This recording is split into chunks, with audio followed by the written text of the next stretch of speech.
Trapmore gang, the United States is stepping on fools, okay? Ever since they invaded Venezuela and grabbed up the president of the whole country, Maduro, everybody has been stepping on eggshells, okay? From Cuba to Iran to Europe, Denmark, Greenland, everybody is shook as hell, just scared of what the United States might do if they piss them off, okay? I talked about the potential for World War III to happen in a previous video, and now it sounds like the Europeans are taking steps to get ahead of America wanting to come and take Greenland, and apparently troops have arrived. But before I tell you about that, let me just remind everybody why America is not to be played with, because new details have emerged, all right? There's been a lot of mixed messages going out around here, but there's been rumors that the United States actually used a secret weapon in Venezuela that maybe just absolutely help them smoke the presidential guard, okay? Bear in mind, the president is the most protected person in a country. They're supposed to be, all right? You best believe no one's getting this close. Ain't no one kidnapping Donald Trump and taking him to a country for a trial. Are you dumb? But apparently, these weapons that they've got, that the troops used when they went into Venezuela to grab up the president Maduro, are so good. All right, the most protected person in the country can be grabbed up and pulled out within minutes. And this is from the YouTube channel AI Telly, basically breaking down some of the backstory around this terrifying weapon that has been rumored to have been used. Look at this. Did the U.S. military deploy a secret sonic weapon during the raid in Venezuela? According to witnesses on the ground, the operation began with an unexplained radar blackout, followed massive drone swarm and the sounds of helicopters. Despite being outnumbered 5-1, the small U.S. Special Forces team faced less resistance. So this raid was a work of art, all right? This is America letting people know, look, we got the best guns. Not only have we got the best guns, but we got the best strategies. We know we can run up in your shit, run up in your crib like Lil Jeff and take no casualties. So they really ran up and they sent the drones in first and they sent the troops in, even though they were outnumbered 5-1. And as you can see, you got these guys throwing up here. They basically unleashed some weapon that just had people just, they couldn't function. Why? Reports indicate all U.S. Special Forces team faced less resistance. Why? Reports indicate soldiers suffered from vertigo, vomiting, and internal bleeding. Military analysts believe this was a soft kill operation, likely utilizing a high-power microwave device. More detail. They microwaved them fools, bro. They sent a sonic boom in from a microwave that caused them to have internal bleeding, and they had them throwing up. This is the, if you fuck with the United States, this is what they're coming at you with. More detail all in the video ahead. Based on witness testimony, here's how the event likely occurred. Venezuelan soldiers were on standard guard duty when their radar systems suddenly shut down without warning. Immediately after the blackout, a massive drone swarm appeared over the facility, followed by 8 helicopters equipped with unidentified technology. A 20-man team of Delta and Special Forces operatives deployed from the helicopters. The encounter took a mysterious turn when the defending force of 100 soldiers reportedly froze, leaving them unable to compete with a smaller elite team. Witnesses noted that the Delta Force operatives fired with impossible precision, estimating a rate of fire near 300 rounds per minute per soldier. It is theorized that Black Hawk helicopters were used to deploy this capability, utilizing disc-shaped radar attachments to launch a directed beam at the opposing troops. They reported internal trauma. They suffered immediate vestibular incapacitation, meaning a total loss of balance and paralysis. This is like unheard of, okay? You got these guys, you got 100 men all ready to guard the president. Something happens, you can't even hold your strap. You can't even talk. You're just falling to the ground. You're vomiting, you're throwing up, you got internal bleeding. You're fucked. And then these United States, there's Delta forces and Special Forces running in, firing 300 rounds a minute. You're cooked, right? Everybody's getting smoked. It's insane. This is terrifying. Some even reported bleeding from the nose and meaning a total loss of balance and paralysis. Some even reported bleeding from the nose and vomiting blood, symptoms consistent with internal hemorrhaging. While the Pentagon hasn't officially disclosed the specific hardware, military experts often call this a soft kill system. So how does it actually work? To understand the weapon, you first have to look at what it did. The most likely candidate for a weapon that creates that kind of internal pressure without external sound is a high-power microwave device. It relies on something called the Frey effect. The weapon, probably carried by a Chinook or a Black Hawk helicopter, fires a focused beam of pulsed microwave energy, not sound waves, that passes right through the skull. Bruh, that animation with this microwave going into the skull, that's actually, this is chilling my blood right now. This is crazy. These beams are absorbed by the water in the brain tissue and the fluid in the inner ear. This energy causes a minuscule rapid heating of the tissue, less than 1 degree Celsius. But that tiny sudden expansion generates a pressure wave inside the skull. The consequence? The target hears a sound, clicks, buzzing, or a roar that originates inside their own head, bypassing the eardrums entirely. If the frequency is tuned to the resonance of the inner ear, it violently disrupts the body's balance, causing immediate vertigo. At higher power levels, that rapid tissue expansion can rupture capillaries, leading to the reported nosebleeds and internal trauma. There is another possibility, a weaponized infrasonic pulse emitter. Instead of a continuous beam, this device would fire high-intensity slugs of low-frequency air pressure below 20 Hz. These waves travel through the body and match the resonant frequency of internal organs like the stomach or lungs. High-intensity infrasound can actually cause cavitation, the formation of bubbles in bodily fluids. When those bubbles collapse, they create tiny shockwaves that damage tissue. The target feels an intense vibration in their gut, leading to severe nausea and effectively paralyzing them with pain and sickness. Tactically, the reports suggest U.S. forces use this technology as the ultimate force multiplier. The result was that the hundreds of Venezuelan guards mentioned in the reports weren't fought in a traditional gun battle. They were incapacitated, sick, dizzy, and bleeding, long before U.S. troops made contact. This allowed a small team of approximately 20 operators to walk virtually unopposed through a much larger force. Absolute insanity. So with all of this going on, and then America are talking about we want to take Greenland, well, they're stressed, all right? The Dutch that run Greenland, okay, they are very stressed. A viral video actually captured Danish officials after a meeting with the United States, between Denmark and the United States, and they were literally out there smoking cigarettes. They were so stressed out. This is the Foreign Minister of Denmark and Minister of Foreign Affairs of Greenland having a smoke after meeting with J.D. Vance. They said, we need to light up a dart, man. This was stressful. This is stressful. Saying bro doesn't even smoke. That's a then J.D. Vance came in like that. All right. That is Denmark renames Greenland Epstein Island so Trump will never talk about it again. They're saying that might actually work. That is really the Danish right now, okay? They're stressed. Now, following the apparent disagreement at this meeting, okay, several European countries have actually apparently begun deploying troops to Greenland to secure the territory. But they might not want all of that smoke when fools pull up with the helicopters and start shooting microwaves in your brains. Welcome back. Soldiers from NATO countries have begun arriving in Greenland, and more military flights and ships are expected in the coming days. This all comes after Denmark says soldiers from several countries will take it in turns to have a military presence in Greenland. High-level talks at the White House failed to reach an agreement about the future of the island, which President Trump says the US needs for national security reasons. Our Europe editor Katya Adler reports. With the fate of their island hanging in the balance, Greenlanders, wherever they were on their icy island, were glued to the headlines. In the capital Nuuk, when we asked, people had a defiant message for President Trump. We are the owners of this land, and we should run it ourselves. We don't want to be a part of US, and they should leave us alone. Meanwhile, 2,000 miles away in Washington, their foreign minister and her Danish counterpart prepared for a closed-door meeting in the White House with the US Vice President and Secretary of State. The first substantial talks between the three parties since President Trump began insisting Greenland had to be his during his first term in office. An intention he doubled down on again before and after talks. Well, we're going to see what happens with Greenland. We need Greenland for national security, so we're going to see what happens. And we need it for national security, and that includes for Europe. 85% of Greenlanders say they don't want to be American, as these protesters outside the US Embassy in Copenhagen pointed out. Their worst-case scenario was averted. There was no my way or the highway message from the Trump administration. Instead, a pledge to set up a working group, postponing confrontation to another day. They basically said, look, please don't push our shit in. We can work something out. All right. You can pop up. You can be over here. You can do what you got to do. You can make sure the Russians and the Chinese don't get this.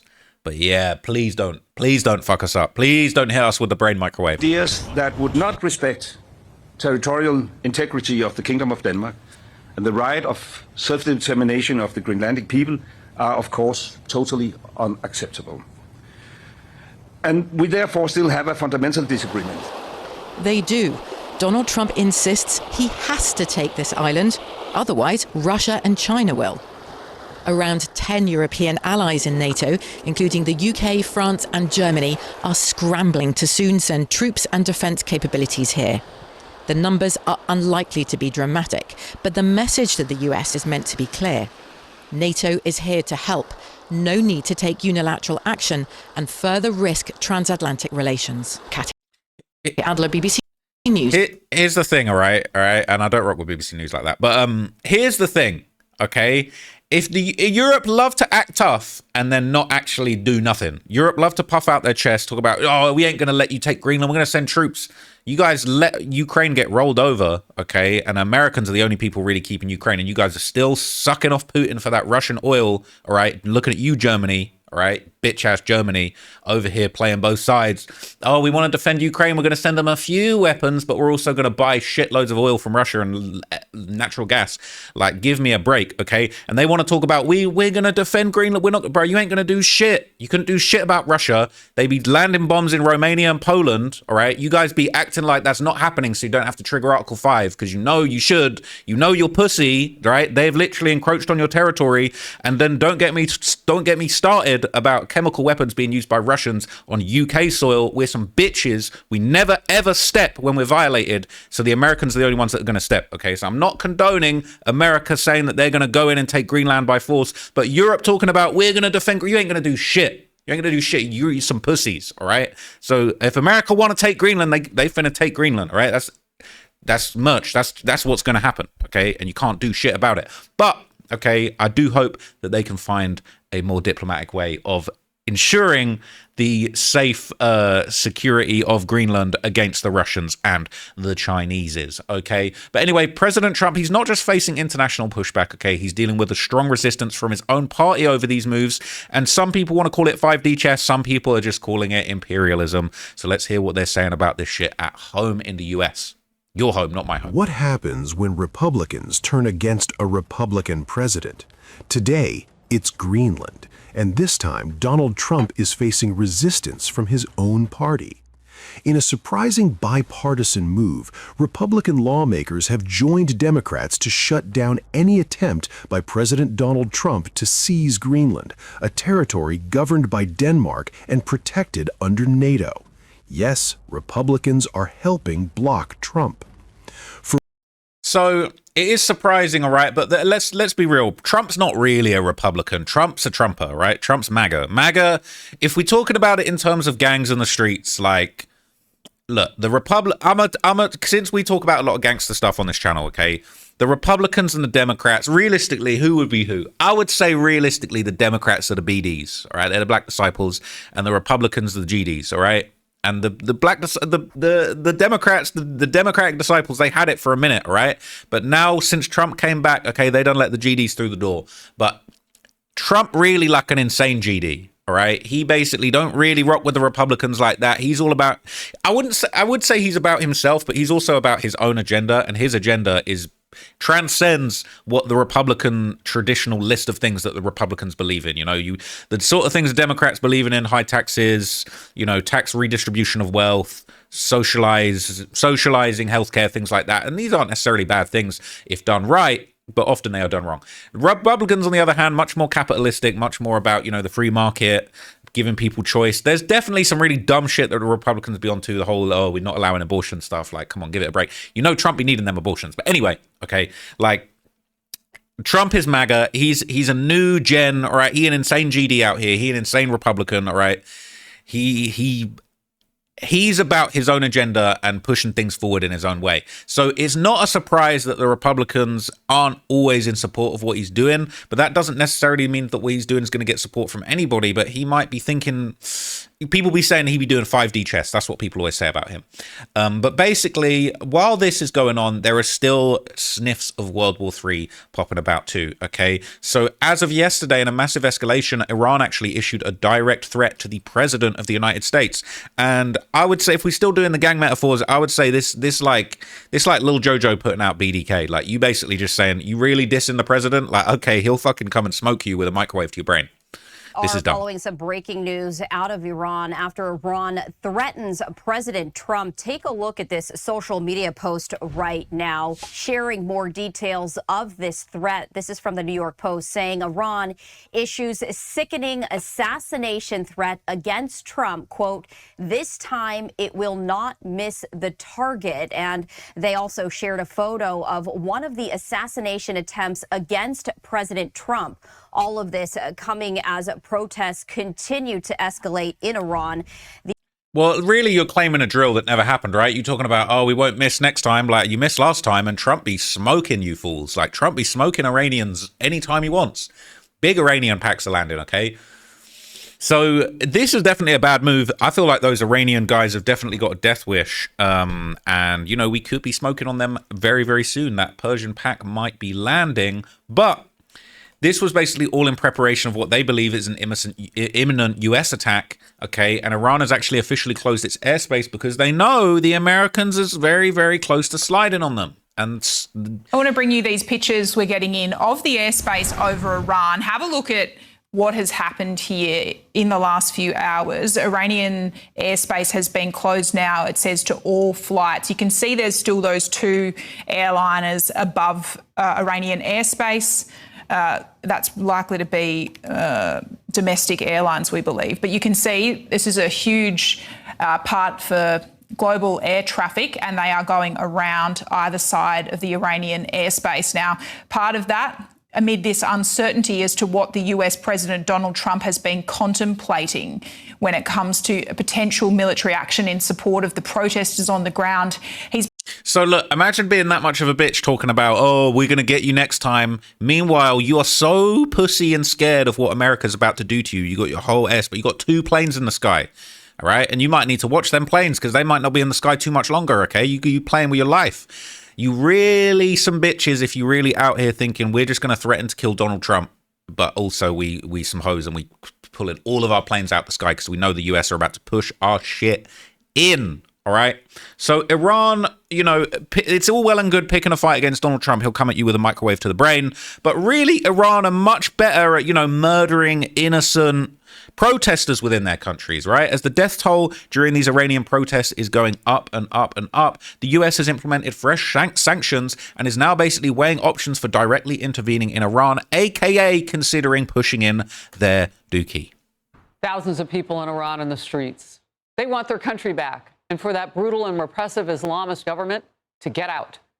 In fact, it's not just a little brutal. It's already killed, that we know of, between 12,000 and 20,000 people.